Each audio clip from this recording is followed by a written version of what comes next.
వెంకటేశాయ. గురుర్బ్రహ్మా గురుర్విష్ణుః గురుర్దేవో మహేశ్వరః గురుః సాక్షాత్ పరం బ్రహ్మ తస్మై శ్రీ గురవే నమః. జటిలం చీరవసనం దండకారణ్యవాసినం మునివేషధరం ధ్యాయేత్ అరణ్యే కాండ ఉత్తమే. శ్రీరామచంద్ర పరబ్రహ్మణే నమః. అథ శ్రీమద్ రామాయణే ఆదికావ్యే అరణ్యకాండే ద్విసప్తతితమః సర్గః. ఏవముక్తౌ తు తౌ వీరౌ కబంధేన నరేశ్వరౌ గిరిప్రదరమాసాద్య పావకం విససర్జతుః. రామలక్ష్మణుల చేతిలో బాహువులు ఛేదించబడినటువంటి వాడైన కబంధుడు తన పూర్వ వృత్తాంతాన్ని స్మరించుకుని తనకు శాప విమోచనమయ్యేటటువంటి సమయం ఆసన్నమైనది అని, అది రామచంద్రుని ద్వారా అని తెలుసుకుని, రామచంద్ర నీవు ఎవరివి అనే విషయం అంటే రాముడి గురించి వివరములు అడిగి, నా శాపాన్ని పోగొట్టడానికి వచ్చినటువంటి రాముడివి నీవే అనే విషయాన్ని చెప్పి తన యొక్క పూర్వ వృత్తాంతాన్ని కూడా తెలియజేసి స్థూలశిర అనే మహర్షి యొక్క ఆ శాపము, ఆ శాప విమోచన ఉపాయము ద్వారాను, ఇంద్రుడు చెప్పినటువంటి మాటల ద్వారాను కూడా రాముని చేతిలోనే, అంటే ఎవరైతే తన భుజములను ఛేదిస్తారో వారి వలన తనకు ఈ శాప విముక్తి స్వర్గ ప్రాప్తి కలుగుతాయని చెప్పి గుర్తించిన వాడై, గుర్తు తెచ్చుకున్నటువంటి వాడై రామలక్ష్మణులతో అంటున్నాడు, రామచంద్ర లక్ష్మణ, మీరు చెప్పినట్లుగా సీతాదేవిని అపహరించినటువంటి రావణాసురుడు ఎక్కడ ఉంటాడు, అతని యొక్క స్థానం ఏమిటి, ఈ విషయాలు నాకు తెలియకపోయినా సీతాదేవిని వెతికించగలిగినటువంటి వాడు, ఆమె జాడను తెలుసుకోగలిగినటువంటి వాడిని, ఒకానొక మిత్రుడిని మీకు తెలియజేస్తాను. అయితే ఈ శాపగ్రస్తమైనటువంటి దేహంతో నాకు దివ్యజ్ఞానం అనేది లేదు, కావున మీరు నన్ను దహనాది క్రియలతోటి సంస్కరించినట్లయితే కనుక అప్పుడు మీకు ఆ మిత్రుడి గురించి తెలియజేయగలను, తద్వారా మీరు సీతాదేవిని పొందగలుగుతారు అని కబంధుడు చెబితే, ఇక రామలక్ష్మణుడు కబంధునికి దహన సంస్కారమును చేస్తూ ఉన్నారు. ఇక్కడ దండకారణ్యానికి వచ్చిన తర్వాత విరాధుణ్ణి వధించడంతో మొదలైనటువంటి ఈ రాక్షస వధ అనేది ఇలా కబంధుని యొక్క వధతోటి ఈ అరణ్యకాండ పూర్తవుతుందన్నమాట. అంటే కబంధుని వధ, ఆ తర్వాత సుగ్రీవుణ్ణి కలవడానికి వెళ్ళడంతో ఈ అరణ్యకాండ పూర్తవుతుంది. ఈ మధ్యలో ఎంతోమంది రాక్షసులకు రామచంద్రమూర్తి మోక్షాన్ని అనుగ్రహించాడు. అంటే రాముని యొక్క బాణ పరంపరలకు రాముని చేతిలో వధించబడ్డారు అంటే వారందరూ కూడా మోక్షాన్ని పొందినట్టే. అందుకనే అరణ్యకాండను మోక్షకాండ అని అంటారు. ఇందులో మరొక విశేషం ఏమిటి అంటే, వారు చేసుకున్నటువంటి పూర్వ సుకృతములను బట్టి పుణ్యజన్మను, పాపములను బట్టి పాపజన్మను కూడా పొందుతారు. మరి ఈ రాక్షసులు తాము చేసినటువంటి పాపములకు ఫలంగా రాక్షస జన్మను పొందారు. శాపగ్రస్తులై విరాధుడు, అదేవిధంగా కబంధుడు, వీళ్ళు శాపగ్రస్తులై ఈ విధంగా వాళ్ళు చేసినటువంటి పాపానికి ఫలంగా రాక్షసులుగా ఉన్నారు. మరి వారు చేసినటువంటి పాపాలకు ఫలంగా రాక్షసులుగా ఉంటే రాముని చేతిలో వాళ్ళకి ఎలాగ మోక్షం వచ్చింది అని అంటే, రాముని యొక్క విశేషము అదే. పుణ్యాత్ములకు మోక్షాన్ని అనుగ్రహించడం ఒక విషయం అయితే, పాపాత్ములు కూడా వారి యొక్క పాప ఫలం అనేది, లేకపోతే ఆ పాపకర్మ ఫలం ఏదైతే ఉన్నదో అది తీరిపోయిన తర్వాత వారికి మోక్షాన్ని అనుగ్రహించగలిగినటువంటి వాడు పరమాత్మ రామచంద్రుడు. అలాగా తాను వారి వద్దకు వచ్చి వారి యొక్క శాప విమోచనాన్ని కలుగజేయడానికే అన్నట్లుగా రాముడు ఈ అరణ్యకాండలో దండకారణ్యంలోనూ, అదేవిధంగా ఆ క్రౌంచ వనము, అలాగే ఈ పాతాళ గుహ ఇక్కడికి, అదేవిధంగా కబంధుని కలవటం ఇదంతా కూడా జరిగింది. అంటే తన దర్శనము చేత, తన స్పర్శనము చేత పాపాత్ముల యొక్క పాపములను నివారించి ఆ పాపముల నుండి వారికి ముక్తిని కలిగించి వారికి మోక్షాన్ని అనుగ్రహించగలిగినటువంటి వాడు రామచంద్రుడు. అందుకనే రాముని చేతిలో హతులైనటువంటి వారందరికీ కూడా మోక్షం అనేది ప్రాప్తించింది. అలాగే ఈ కబంధుడు కూడా రామచంద్రుని ద్వారా అలా భుజములు ఛేదించబడి రామలక్ష్మణుల ద్వారా ఇలా దహించబడి మోక్షాన్ని పొందుతూ ఉన్నాడు. ఇక్కడ చూసినట్లయితే విరాధుడిని రామలక్ష్మణులే ఒకానొక పెద్ద అవటము గోతి యందు పాతిపెట్టారు. అలాగే జటాయువుకి రామలక్ష్మణులే అగ్ని సంస్కారం దహన సంస్కారాదులు చేశారు. అలాగే ఇక్కడ కబంధునికి కూడా రామలక్ష్మణుడు ఇలా అగ్ని సంస్కారములు చేస్తూ ఉన్నారు. ఈ విధంగా వీరౌ నరేశ్వరౌ రాజకుమారులైనటువంటి ఆ రామలక్ష్మణుడు వీరులైనటువంటి వారు కబంధేన ఏవం ముక్తః కబంధేన ఏవం ఈ విధంగా కబంధుని చేత ప్రార్థించబడినటువంటి వారై ఇంకా ఆ కబంధునికి అగ్ని నమస్కారం చేయటం కోసమని చెప్పి ఆసాద్య గిరిప్రతనమాసాద్య పావకం విససర్జతు ఒకానొక కొండ లోయయందు ఆ కబంధుని యొక్క దేహాన్ని ఉంచి అతనికి అగ్ని సంస్కారం చేయడానికి సిద్ధపడ్డారు. అంటే కబంధుని యొక్క దేహము చాలా పెద్దదిగా పెద్ద కొండలాగా ఉన్నది. మరి అతడిని ఉంచాలి అంటే ఎంత గొయ్యి తీయాలి?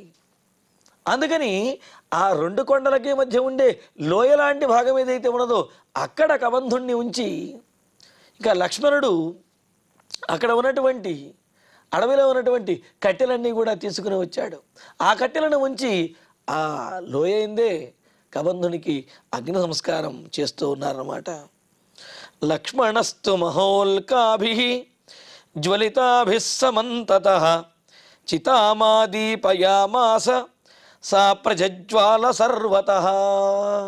లక్ష్మణుడైతే జ్వలితాభిః మహోల్కాభిః జ్వలిస్తున్నటువంటి పెద్ద పెద్ద కొరివిలిని తీసుకువచ్చి అంటే అగ్నిని రగిల్చి రెండు కట్టెలను బాగా రాపిడి చేయడంతో అవి భగభగా మండాయి. అలా మండినటువంటి కట్టెలతోటి సమంతతః చితాం దీపయామాస ఆ కబంధుని చుట్టూ కూడా ఏర్పాటు చేసినటువంటి ఆ చితిని అంటించి దాన్ని దహింపజేస్తూ ఉన్నాడు. సా సర్వతః ప్రజ్వాల ఈ విధంగా లక్ష్మణుడు ఏర్పాటు చేసినటువంటి ఆ చితియందు రామలక్ష్మణులు ఆ కబంధునికి అగ్ని సంస్కారం చేసి అతడిని దహింపచేశారు. అలా చేస్తుంటే తచ్చరీరం కబంధస్య ఘృతపిండోపమం మహత్ మేతసా పచ్యమానస్య మందం దహతి పావకః. ఆ కబంధుని యొక్క చర్మమే చాలా మందంగా ఉన్నది అని, అతని చర్మం మీద ఉన్నటువంటి రోమాలు కూడా చాలా సూదుల వలె ఉన్నాయి అని అనుకున్నాం. అంటే అంత గట్టి మందపాటి చర్మం కలిగినటువంటి వాడు, అంత పెద్ద శరీరము, అంత బలిష్టంగాను అంత పెద్దగా ఉన్నాడు. మరిగా ఆ శరీరంలో ఉన్నటువంటి కొవ్వు సామాన్యమైనటువంటి కొవ్వు కాదు. అందువలన వీళ్ళు చుట్టూ ఆ కబంధునికి నిప్పు అంటించినప్పటికీ కూడా దహించడానికి చితి ఏర్పాటు చేసి అంటించినప్పటికీ కూడా ఆ అగ్నిదేవుడు కబంధుణ్ణి దహించడానికి చాలా కష్టపడుతున్నట్టుగా మెల్లగా దహిస్తూ ఉన్నాడు. అంటే చాలా ముద్దగా ఉన్నటువంటి వాడు అగ్నిదేవుడి చేత దహించబడటానికి కూడా ఎంతో కష్టతరమైనటువంటి వాడు. అటువంటి కబంధుని యొక్క దేహాన్ని అగ్నిదేవుడు మెల్లగా దహిస్తూ ఉన్నాడనమాట.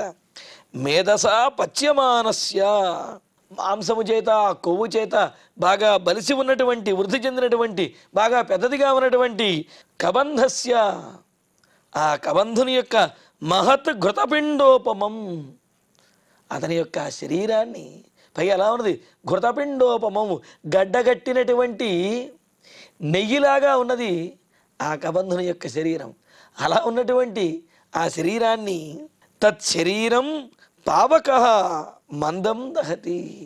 అగ్నిదేవుడు ఆ శరీరాన్ని మెల్లమెల్లగా దహిస్తూ ఉన్నాడు. మెల్లమెల్లగా శరీరాన్ని మొత్తాన్ని కూడా దహించడం ప్రారంభించాడు. అంటే చాలా కష్టతరంగా దహిస్తున్నాడు అన్నమాట. ఇక్కడ సవిధూయ చితామాసు విధూమోగ్నిరివోద్ధితః అరజే వాససి బిభ్రత్ మాలాం దివ్యాం మహాబలః.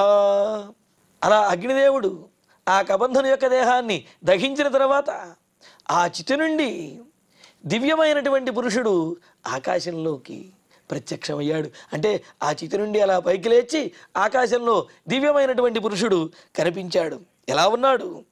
మహాబల కబంధ, గొప్ప బలవంతుడైనటువంటి ఆ కబంధుడు అరజే, ఇలా అగ్ని దహించడం ద్వారాను, ఇంకా చెప్పాలంటే రామచంద్రుని చేత అగ్ని సంస్కారం పొందడం ద్వారాను, రామలక్ష్మణుడు అతని యొక్క భుజములను ఖండించడం ద్వారాను మరి నిర్మలుడైపోయి, అంటే అతను చేసినటువంటి పాపముల యొక్క కర్మఫలము తీరిపోయి నిర్మలమైనటువంటి వాడిగా అయ్యి, ఇప్పుడు ఇంకా అరజే వాససి అని కూడా అంటుంటారు. అంటే నిర్మలమైనటువంటి తెల్లనైనటువంటి వస్త్రములను ధరించినటువంటి వాడై దివ్యమైనటువంటి దేహంతో దివ్యాం మాలాం బిభ్రత్, దివ్యమైనటువంటి దేవతలు ధరించేటటువంటి మాలను ధరించిన వాడై, అంటే దేవతలు ధరించిన మిగతా వాడు ధరించిన మాల మాలే కదండి అని అంటే, దేవతలు ధరించేటటువంటి మాలకు సౌగంధ్యము ఎక్కువగా ఉంటుంది, అలాగే ఎప్పటికీ వాడిపోదది. కానీ సామాన్యమైనటువంటి మానవులు మనబోటి వారు ధరించినటువంటి మాల అది వాడిపోతుంది కొంత సమయానికి. మనబోటి వారు ధరించేటటువంటి సామాన్యులు ధరించేటటువంటి మాల వాడిపోతుందన్నమాట. అలా దేవతా సంబంధమైనటువంటి చక్కని మాలతోటి చితాం విధూయ విధూమః అగ్నిరివ ఉద్ధిత, అటువంటి వేషంలో, అంటే తెల్లనైనటువంటి బట్టలు, దివ్యమైనటువంటి పూలమాల ధరించి చితాం విధూయ, ఆ చితిని తోసివేసినట్లుగా, ఆ చితి నుండి ఎగసిపడినట్లుగా, విధూమః అగ్నిరివ, అంటే పొగలేనటువంటి అగ్ని ఏ విధంగా అయితే భగభగలాడుతూ ఆకాశంలోకి ఎగసిపడుతుందో అదేవిధంగా తన పాపకర్మ యొక్క ఫలము తీరిపోయి రామచంద్రుని చేత ఈ విధంగా అగ్ని సంస్కారం చేయబడినటువంటి ఆ కబంధుడు ఆ చితి నుండి పైకి ఆకాశంలోకి ఎగసి పైకి లేచి దివ్యమైనటువంటి రూపంతో వెలుగొందుతూ ఉన్నాడు. ఎలా ఉన్నాడు?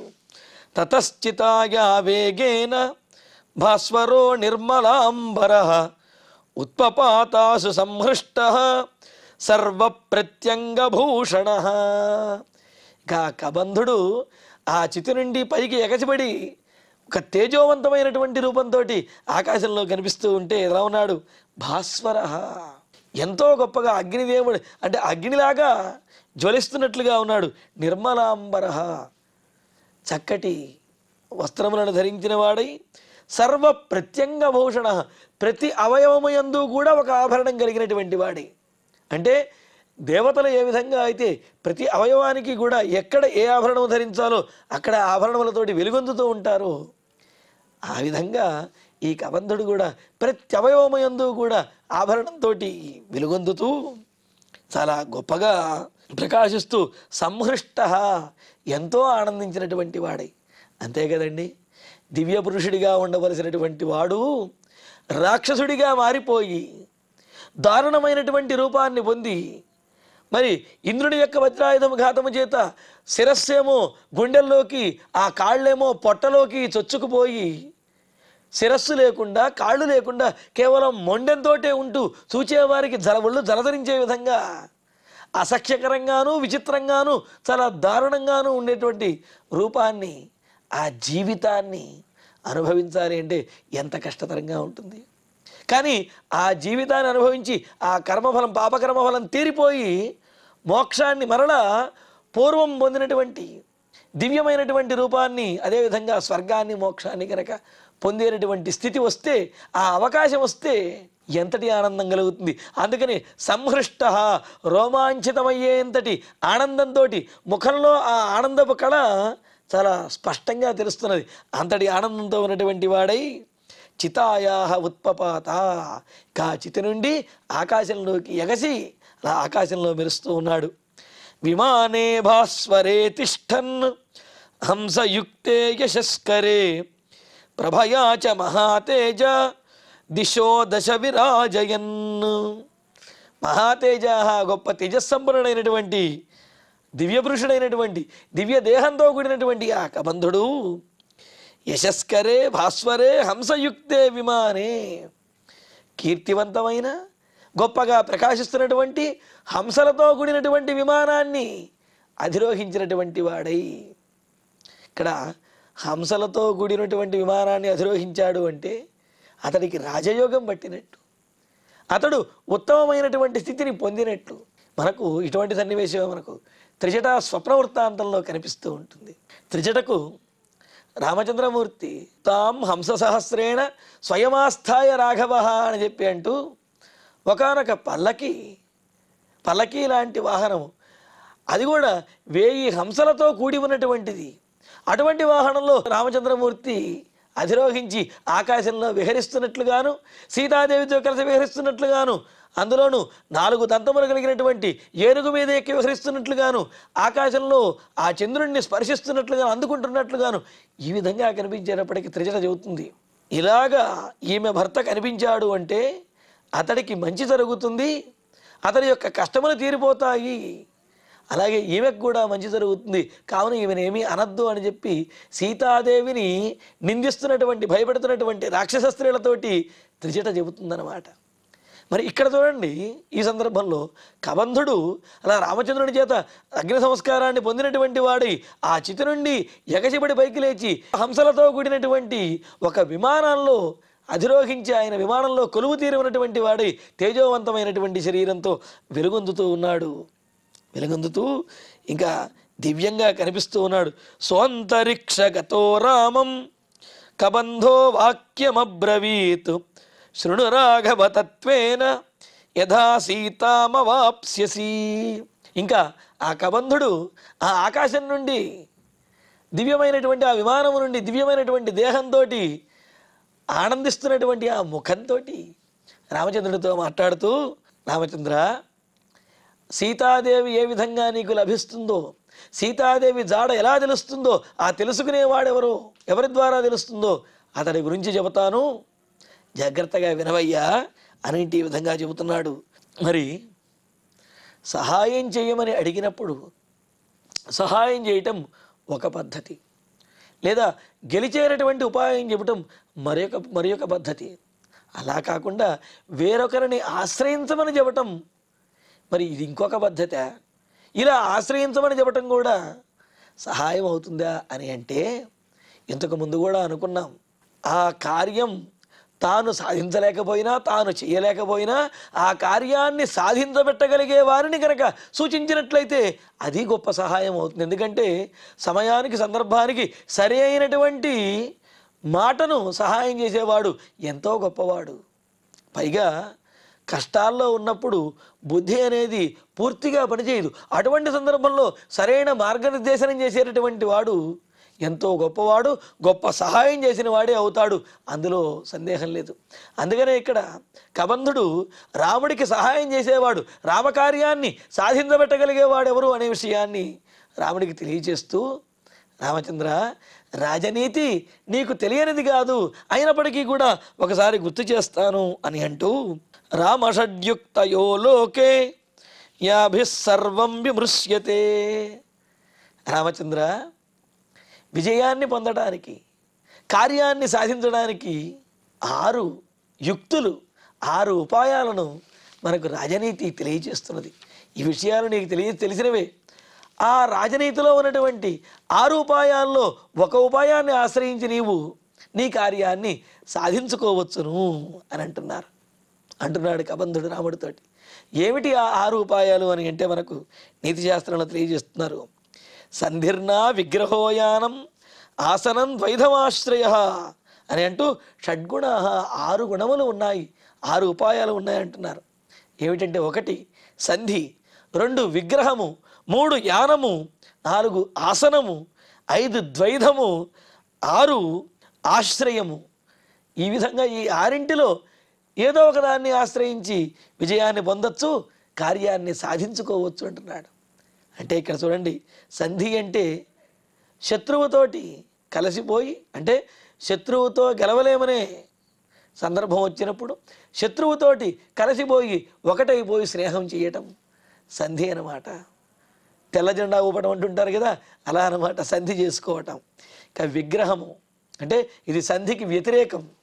శత్రువుతో ఏమాత్రము సంధి చేసుకోకుండా అతనితో యుద్ధం చేసి విజయమో వీరమరణమో అని చెప్పి తేల్చుకోవటం ఇది 2వది. ఇక 3వది యానము అని అన్నారు. అంటే వేచి ఉండి తమకు అధికమైనటువంటి శక్తి కలిగినప్పుడు కానీ లేదా శత్రువుకి తమ కంటే కూడా శక్తి క్షీణించినప్పుడు కానీ, ఇందులో తేడా ఉందండి. శత్రువు తాను సమానంగా ఉన్నాడనుకోవచ్చు, లేకపోతే శత్రువు తనకంటే బలంగా ఉన్నాడనుకోవచ్చు. కానీ అతని యొక్క పరిస్థితుల రీత్యా ఇతని కంటే కూడా శక్తిహీనుడు అయినప్పుడు అప్పుడు ఇతడు అతని మీద దాడి చేయవచ్చు. లేదా ఇతని యొక్క అదృష్టవశాత్తు అతడి కంటే కూడా శత్రువు కంటే కూడా బాగా బలాన్ని పుంజుకుని శక్తిమంతుడైనప్పుడు ఆ శత్రువు మీద యుద్ధం ప్రకటించి అతడిని ఓడించడం, అంటే సమయము చూచి అదను చూచి తన శక్తి పెరిగినప్పుడు కానీ శత్రువు యొక్క శక్తి తగ్గినప్పుడు కానీ ఆ శత్రువు మీద యుద్ధాన్ని ప్రకటించడం, యుద్ధానికి వెళ్ళడం యానము అని చెప్పి అన్నారు. ఇక 4వది ఆసనం అన్నమాట. అంటే వేచి ఉండటం. తన పరిస్థితిని బట్టి, తన కలగబోయేటటువంటి అపాయాలను బట్టి కోటలను, ఆ దుర్గములను నిర్మించుకుని రక్షణ వ్యవస్థను జాగ్రత్తగా చూసుకుంటూ తాను జాగ్రత్తగా ఉండడము, శత్రువుల నుండి తనను తాను కాపాడుకునే ఏర్పాట్లు చేసుకుని తన రాజ్యంలోనే ఉండడం అనేది ఆసనము అని చెప్పి అన్నారు. ఇంకా 5వది ద్వైధము అని చెప్పి, తన మీద ఇద్దరు శత్రువులు దాడి చేయడానికి వస్తున్నప్పుడు ఆ ఇద్దరు శత్రువుల మధ్య కూడా శత్రుత్వాన్ని కల్పించి, అంటే ఒక శత్రువుకి తెలియకుండా మరి ఒక శత్రువుతో మాట్లాడుతూ స్నేహం పెంచుకుంటూ, ఇద్దరు శత్రువులతోటి తాను స్నేహం పెంచుకుంటూ ఆ ఇద్దరు శత్రువుల మధ్య కూడా శత్రుత్వాన్ని కల్పించి వారిద్దరికీ కూడా శత్రుత్వం కల్పించడం ద్వారా ఇతడు లాభపడటం అనేది ద్వైధము అని అన్నారు. అంటే తన మీదకు వస్తున్నటువంటి ఇద్దరు శత్రువులను వారి మధ్య భేదాన్ని కలిగించి వారి మధ్య యుద్ధాన్ని కల్పించి వారంతా వారే నశించే విధంగా చేసి తాను క్షేమంగా ఉండగలగటం దీని ద్వైధము అని అన్నారు. ఇంకా 6వది ఆశ్రయము అని చెప్పి, అంటే తనకు పరిస్థితి సవ్యంగా లేనప్పుడు, లేకపోతే తన శక్తి అంతటిది కాదు అనిపించినప్పుడు, పరిస్థితులు అనుకూలించినప్పుడు ఒకానొక బలవంతుణ్ణి ఆశ్రయించటము, లేకపోతే ధనము మొదలైనటువంటివి ఇవ్వడం ద్వారా వారితో స్నేహము చేయటము, వారికి కావలసినటువంటి వారి అవసరములను తీర్చుతూ వారితో స్నేహం చేసి వారి ద్వారా లబ్ధి పొందడము, దీనిని ఆశ్రయము అని చెప్పి అన్నారు. ఎలా అయితే పూర్వకాలంలో ధనము కంటే కూడా ద్రవ్య వినిమయం, వస్తు వినిమయం అనేది జరిగేది. అంటే నేను నీకు కందులు ఇస్తాను, నువ్వు నాకు మినుములు ఇవ్వు, ఈ విధంగా నీ అవసరమో తీరుతుంది, నా అవసరమో తీరుతుంది అన్నట్లుగా ఉండడం అనమాట. అంటే తనకు తన పరిస్థితి బాగుండినటువంటి సందర్భంలో ఒకనొక బలవంతుని ఆశ్రయించడం కానీ, లేకపోతే అతడికి తాను చేయగలిగినటువంటి ధనం ద్వారా కానీ, లేకపోతే తన శక్తి కొలది కానీ సహాయం చేసి అతని ద్వారా తాను పొందవలసినటువంటి సహాయాన్ని పొందడం, దీన్ని ఆశ్రయము అని చెప్పి అన్నారు.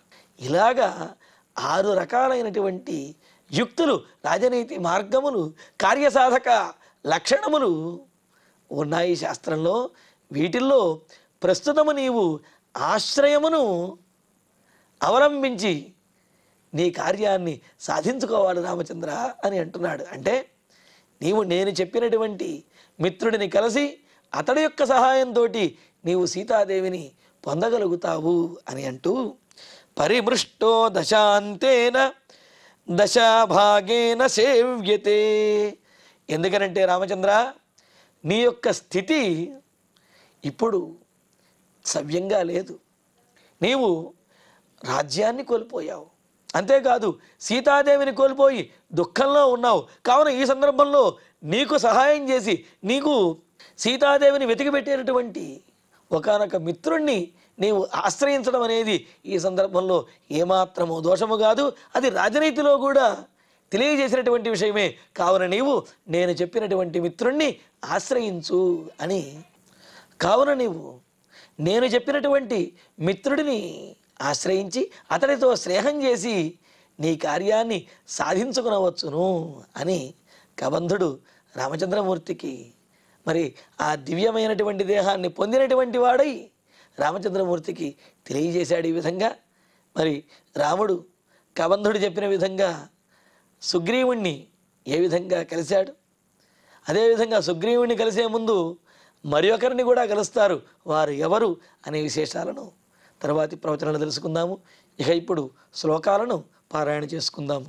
ఏవముక్తౌ తు తౌ వీరౌ కబంధేన నరేశ్వరౌ గిరిప్రదరమాసాద్య పావకం విససర్జతుః లక్ష్మణస్తు మహోల్కాభిః జ్వలితాభిः సమంతతః చితామాదీపయామాస సా ప్రజ్వాల సర్వతః తచ్చరీరం కబంధస్య ఘృతపిండోపమం మహత్ మేధసా పచ్యమానస్య మందం దహతి పావకః సవిధూయ చితామాసు విధూమోऽగ్నిరివోత్థితః అరజే వాసశీ బిభ్రత్ మాలాం దివ్యాం మహాబలః తతశ్చితాయా వేగేన భాస్వరో నిర్మలాంబరః ఉత్పపాతాశు సంహృష్టః సర్వప్రత్యంగభూషణః విమానే భాస్వరే తిష్టన్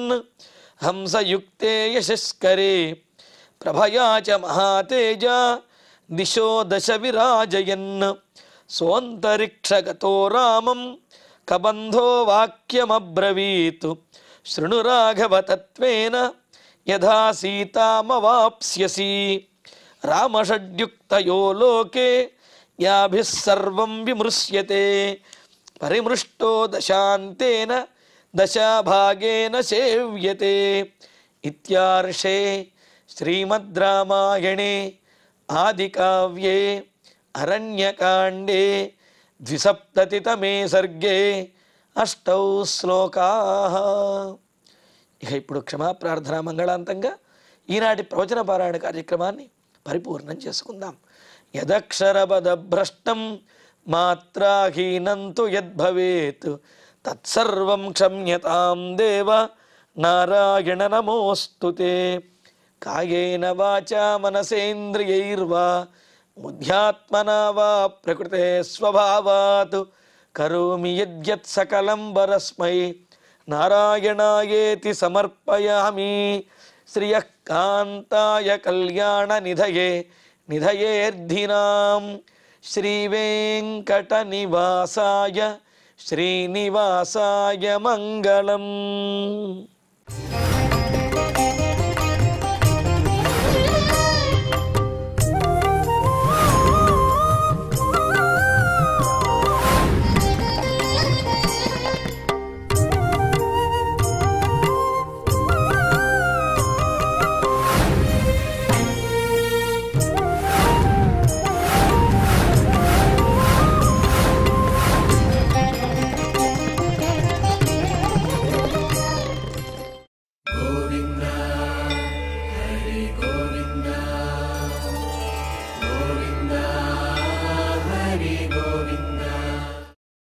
ఓం నమో